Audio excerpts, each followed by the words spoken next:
Welcome to a Business Growth Mindset podcast. I'm Kristian Livolsi, and I'm super excited to share this episode with you. To all the business owners and entrepreneurs, the crazy ones, the believers, the doers, the clever makers, the action takers, and everyone else in between, this podcast is for you. It no longer surprises me how many business owners and C-suite executives struggle with leading their teams and organizations. Too often, I hear business owners and executives tell me that people are their greatest challenge. Almost always, when I dive a little deeper in the problem, in most cases, that problem is actually due to organizational culture and poor or no leadership.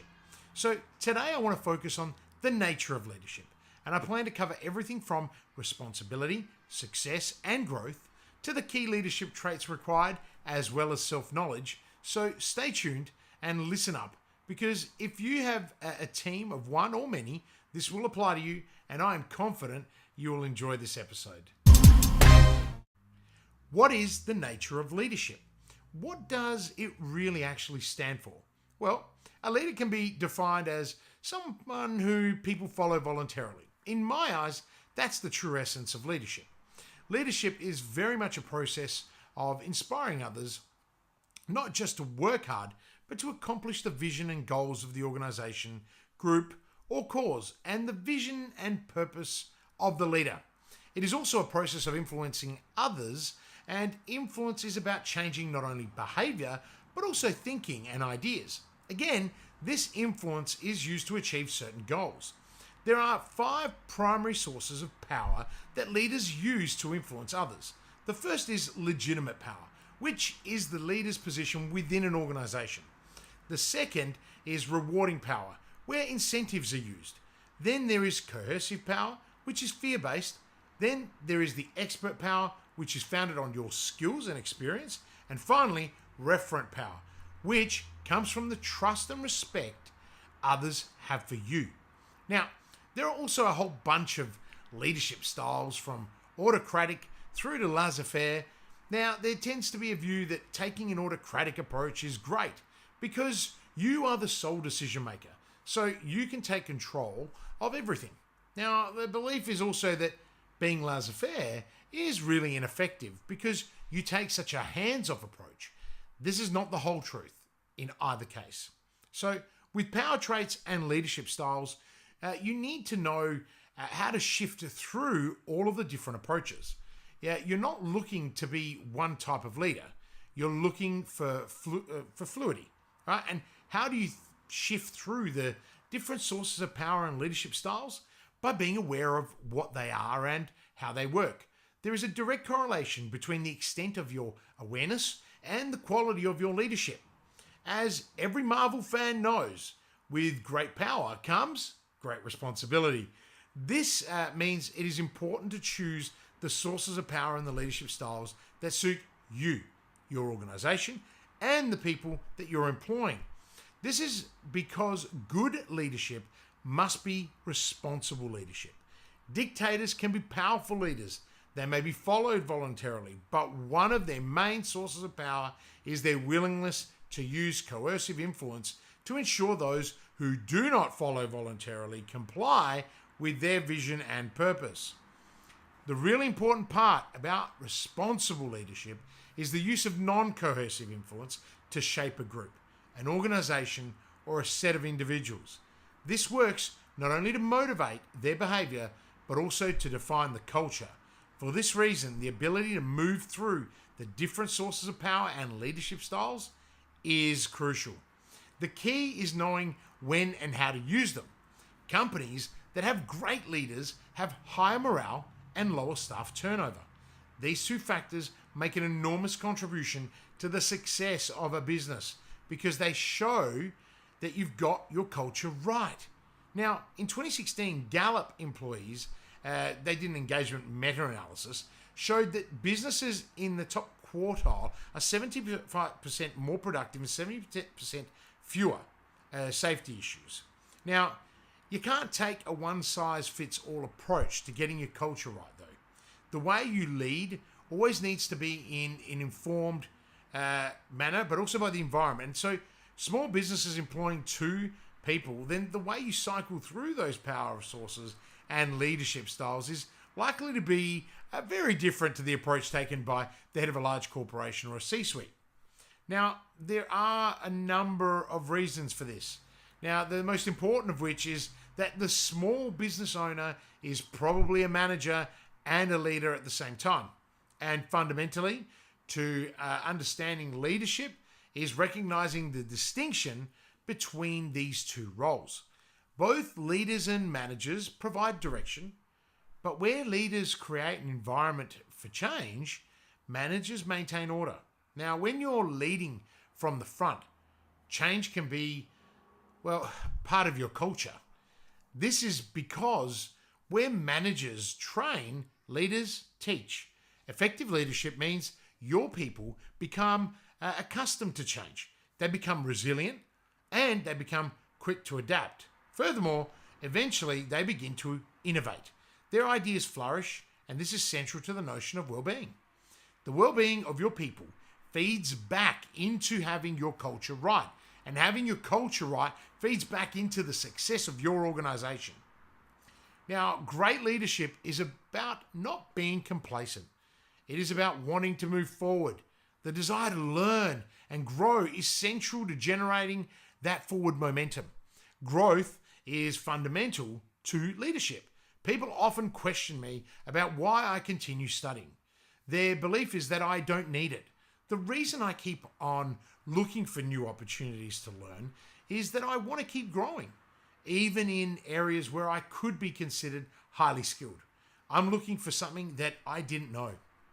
Lifelong learning is widely regarded as being of great importance. It can be summarized as a continuously supportive process which stimulates and empowers individuals to acquire all the knowledge, values, skills, and understanding that they'll require throughout their lifetime, and to apply them with confidence, creativity, and enjoyment in all roles.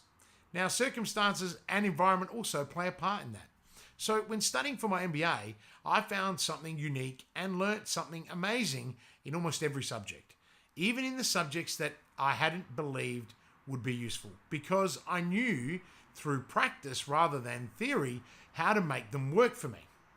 I understood accounting, but through my study, I learnt how to read numbers better and how to use cheat sheets around ratios.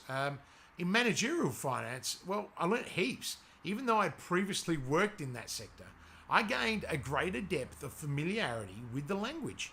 So learning is not just about facts and figures and techniques though.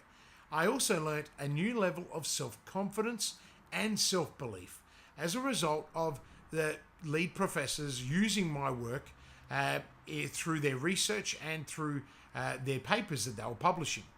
The real beauty is that through this growth and continuous improvement, I've been able to apply what I've learnt directly to my leadership of what has become one of our biggest land development projects to date.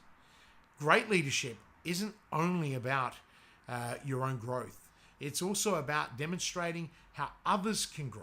It doesn't mean requiring others to emulate you. It means showing them the qualities that they can then apply to their own lives to create positive change. As Ganter and Manukonda state, it's all about motivating, and motivating. However, in order to demonstrate to others the benefits and possibilities that arise as a result of growth, you need to work on yourself. And the first step to growing as a leader is to develop your key traits. So what are the key leadership traits? Right at the top of that list is awareness. An awareness of your external world, but also self-awareness.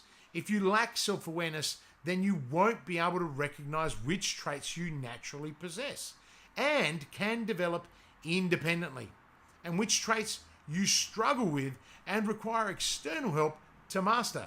So decisiveness, if you are a person who sits on the fence, then you're never going to get anyone to follow you voluntarily. You have to know your own mind and have the ability to communicate your thoughts clearly to those around you. Another trait is empathy. One of the lessons that I instill in my younger managers, the ones who want to grow into leaders, is that they must have empathy. There are people in this world who need your help. They might not be the best people, but they need your help. You need to give them a lifeline. As a leader, you will almost certainly find that there are times when you have members of your staff who are going through difficulties in their personal lives, and it is part of your role to work with them, as well as being the right thing to do by looking after your people. You create a culture where they recognize that you are there for them when they're doing it tough, which makes it much more likely that they will want to reciprocate and give back when you need them to make that extra effort for you. And then it builds, becoming an ever-increasing spiral of loyalty and trust. These three traits are just the beginning, but they have already revealed a great deal about the fundamentals of great leadership. As a business owner or C-suite executive, growth is so central to effective and responsible leadership. Developing key traits of leadership forms the foundation of that growth. So we've looked at awareness, decisiveness, and empathy. Now I want to explore other key leadership traits, starting with one that is all too rare, and that is accountability. Now, Wood and Winston note that accountability is central to both establishing and restoring trust and credibility. And yet, so many leaders are not accountable. They would much rather handball, right, their problems to those below them. Now, we've seen a lot of that in the banking sector, and that's what's brought upon the Royal Commission.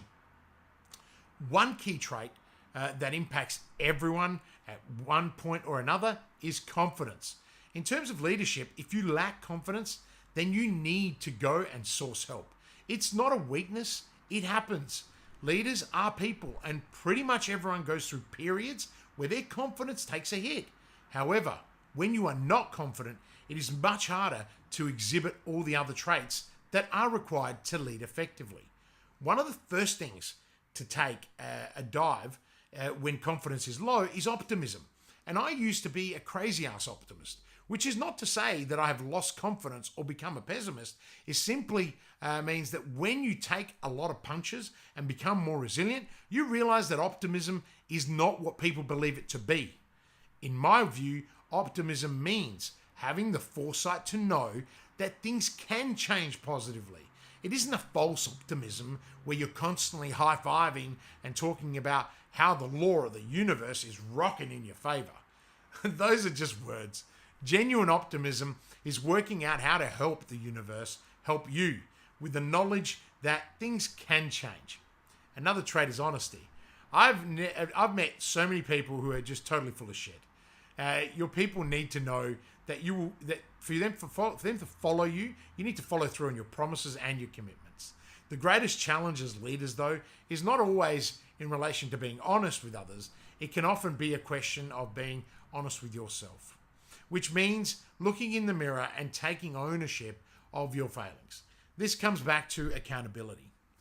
Focus is another trait. And it's funny, I mentioned the importance of focus in a lecture I was giving when I was an adjunct professor, and they all looked at me sideways as if to say, that's a bit rich coming from a guy with over 15 different interests. Now, my response to that was, just because one person can only focus on one thing, that doesn't mean it is true for everyone. Self-discipline, ladies and gentlemen, is the key to focus. It means that I now can do more than one thing at a time. How? I call it the BOS, the boss, and it's my business operating system, which I now teach my clients. If you want to become a fantastic athlete, although the natural talent does have to be there, without training, you are unlikely to have the focus that takes you to the highest level of success. Essentially, focus is about growth. And finally, in terms of key leadership traits comes inspiration. You don't have to be an extrovert to be an inspiring leader. Introverts make some of the most inspirational leaders of our lifetime and in the past. As Collins puts it, they are timid and ferocious, shy and fearless. They are rare and unstoppable. Look at Richard Branson. When he gets up and talks, he's brilliant. But he's had to practice that. It works because he's speaking his truth. And so he can, even though he'd rather be sitting on his island. He can speak in a way that resonates with people. There are lots of introvert leaders who are phenomenal at inspiring people, but it takes practice. People say that leadership comes naturally, and for some people, that is true. But even for these people, great leadership requires great practice, which takes us on to perhaps the most important quality that any leader can possess. This is where one of the greatest truths about leadership comes into play, and that is the importance of knowing yourself. Reflection doesn't need hours of work every week. Reflection is something that happens over the course of a lifetime. Once you develop self-knowledge, you can take two approaches. One is to understand your strengths and improve on your weaknesses. In my view, this is fundamental, but not critical. The other approach is to improve on your strengths. This is critical. Then you pay people to cover your weaknesses. For years, I was told it's all about your corporate SWOT. Well, why not turn your corporate SWOT into a personal SWOT? How many people have ever done a SWOT analysis on themselves? Now, one of the things that I do when I coach clients is I do a SWOT analysis on them.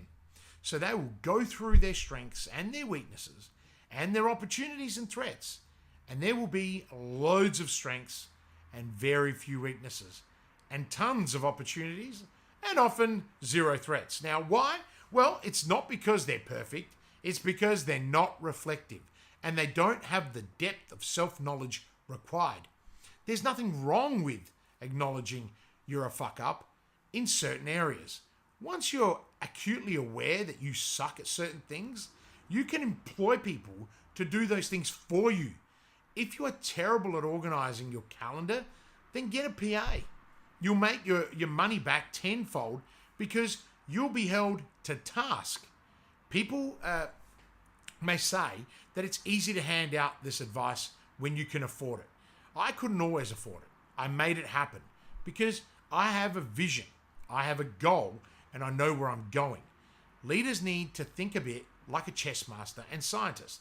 A chess master has hundreds of possible moves in their head before they even begin playing. For every move that opponent plays, there are considerations between 3 and 7 counter moves. It's all maths. Maths alone is not enough though. And this is where the scientist comes in. The scientist is constantly innovating. So where the chess master is seeing between 3 and 7 possible moves, guess what the scientist is doing? They're looking for 8 moves that haven't even been discovered or created. It's all part of being proactive rather than reactive. And so, while the scientist is looking for that 8th move, the chess master comes back in. Because even when you're innovating, it has to be in line with your grand plan.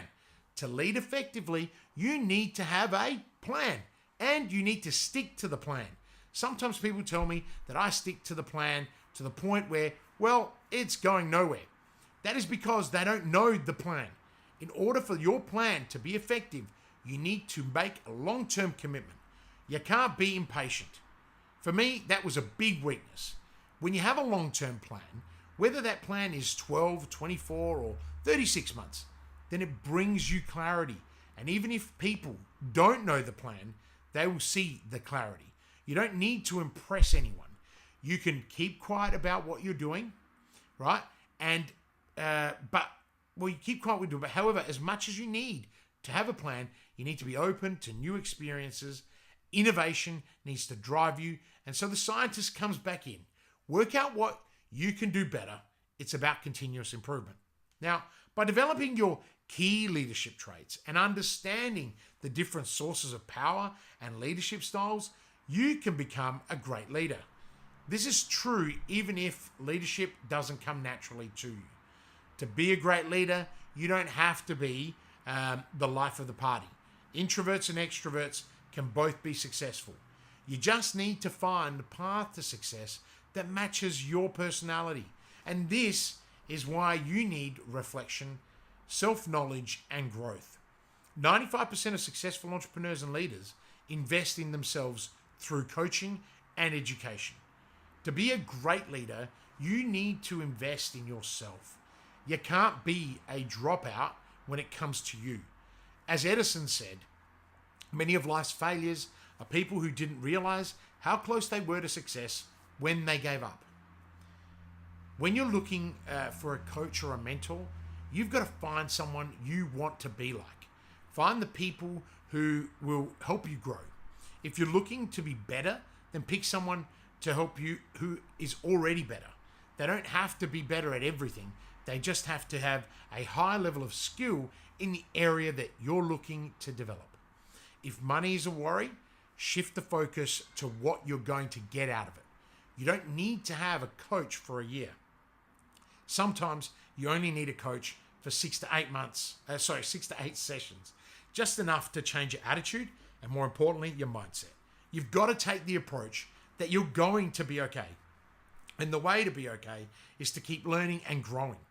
As an advisor to many firms and an executive coach to business owners and C-suite executives, it's critical you find someone who pushes you, holds you accountable, occasionally kicks your ass, but above all, cares about you and your business. They need to know, right, where you are and where you are going, and they need to help you get really clear about your vision and goals so you can lead your people and they can follow you voluntarily. It's not about the destination. Forget about the destination, because if it was about the destination, all you'd be looking forward to is death. That's the only thing that's going to be there at the end. The point is how you get to death. And if you continue to learn and grow so that you become a truly great leader, then the legacy you leave will be remarkable, and the mark that you make will be permanent. Because ultimately, responsible leadership is not about how much you can get from this world. It's about how much you can give. If you're in business or a C-suite executive struggling to take control, you lack freedom, and you have no time, then it's likely that you're not leading and that you are carrying the weight of your organization on your shoulders alone.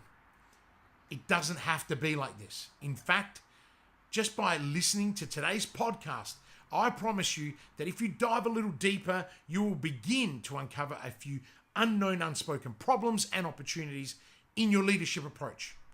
If you don't want to do it alone, get in touch with one of my team and let's see if I can help you. Thank you for taking the time to hang out with me today, and I hope that I have provided you with really good value and insight on leadership. Until next time, or in fact next week, live with purpose.